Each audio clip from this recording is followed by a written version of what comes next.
Alright, let's get straight to it.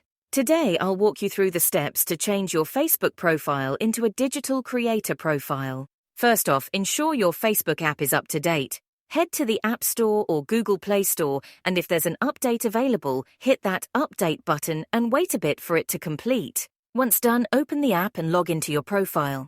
Now, navigate to the menu, then click on your profile. Once there, tap the three dots, which will take you to your profile settings.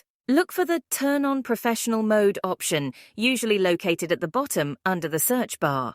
Click it, then hit Request on the following page. You'll receive a notification once your request is approved. Upon approval, you can choose between a business account or a creator account. Opt for the creator account if you're interested in monetizing your content.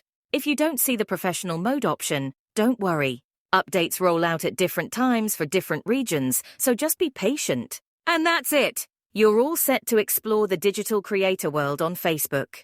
Thanks for tuning in and catch you in the next video.